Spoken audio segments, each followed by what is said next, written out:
পরিস্থিতি, আগামীর নির্বাচন এবং কিভাবে এই জাতিকে একটি নতুন পথে নিয়ে যাওয়া যায় সেই বিষয়গুলো নিয়ে আলাপ আলোচনা শেষে আপনাদের সামনে হাজির হয়েছি। আমরা আল্লাহর কাছে শুকরিয়া আদায় করি।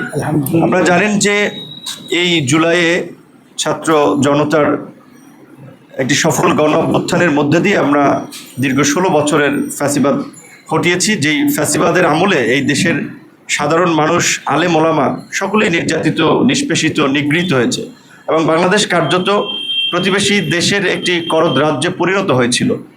তো সেই জায়গা থেকে আমরা মনে করি যে এই দেশের কিছু মৌলিক সংস্কার ব্যতীত যদি আমরা একই পথে চলি তাহলে আবার এই দেশে নানা ধরনের সংকট তৈরি হবে, স্বৈরাচার তৈরি হবে, ফ্যাসিস্ট তৈরি হবে।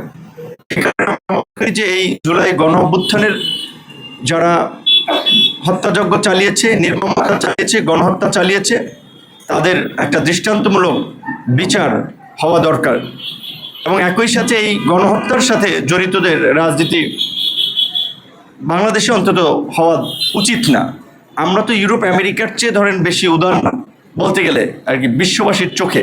সেখানে জার্মানিতে নাৎসিরা কিংবা ইটালিতে মুসোলিনির পার্টির সেটাও কিন্তু নিষিদ্ধ হয়েছিল। সেই জায়গা থেকে আমরা এই গণহত্যাকারীদের রাজনীতি নিষিদ্ধের বিষয়েও আলাপ আলোচনা করে, যারা পীর সাহেবও বলেছে, এবং দ্রুত বিচার যতটুকু সম্ভব সম্পন্ন করা এবং একটা গতি আনা, এই বিষয়গুলোতে আলোচনা করে আমরা একমত হয়েছি। এবং ইসলামী আন্দোলন এবং গণ অধিকার পরিষদের দুটো রাজনৈতিক অবস্থান এটা অনেক আগে থেকে, বিশেষ করে এই সংখ্যানুপাতিক নির্বাচন বা পিয়ার পদ্ধতির নির্বাচন, আপনারা জানেন আমাদের দল ঘোষণা হয়েছে 21 সালে। সেই 21 সালে আমাদের 21 দফা কর্মসূচির ঘোষণাপত্রই আছে যে ভারসাম্যপূর্ণ সংসদের জন্য এই সংখ্যানুপাতিক নির্বাচন। এই বিষয়টা আমরা দুই দলই অনেক আগে থেকে একমত, আমরা বলে আসছি এবং আমাদের রাজনৈতিক অবস্থান আমরা এখনও বলে যাব, আমরা এই জায়গায় একমত আছি। একই সাথে আপনারা লক্ষ্য করেছেন যে এই গণ অভ্যুত্থানের পরপরই আমরা বলে আসছিলাম যে ফ্যাসিবাদী আমলে অনুষ্ঠিত স্থানীয় নির্বাচনগুলোয় যারা ভোট ডাকাতির মাধ্যমে জনপ্রতিনিধি হয়েছে তাদের বিরুদ্ধে ব্যবস্থা নেওয়া দরকার, নির্বাচনগুলো বাতিল করা দরকার। সেক্ষেত্রে স্থানীয় নির্বাচন অনেক ক্ষেত্রে আংশিক বাতিল হয়েছে, কিছু ক্ষেত্রে পুরোপুরি বাতিল হয়েছে এবং গত 8 মাসে স্থানীয় সরকারের প্রতিনিধি না থাকায় মানুষ কিন্তু ব্যাপক ধরনের সেবা পেতে ভোগান্তির শিকার হচ্ছে এবং কিছু লোক জোর জবরদস্তি করে এই সমস্ত জায়গায় একটা আধিপত্য বিস্তার করছে। সেই জায়গা থেকে আমরা বলছি এই স্থানীয় নির্বাচনগুলো হওয়ার মধ্যে দিয়ে জনগণ একটা স্বস্তি পেতে পারে। যেহেতু জাতীয় নির্বাচনের আগে সংস্কার হবে, তার জন্য কিছুটা সময়ের প্রয়োজন, জাতীয় ঐক্যমত প্রয়োজন, অন্তত তার আগে স্থানীয় নির্বাচনটা হতে পারে। এই বিষয়ে আমরা দুটো দল আমরা একমত হয়েছি।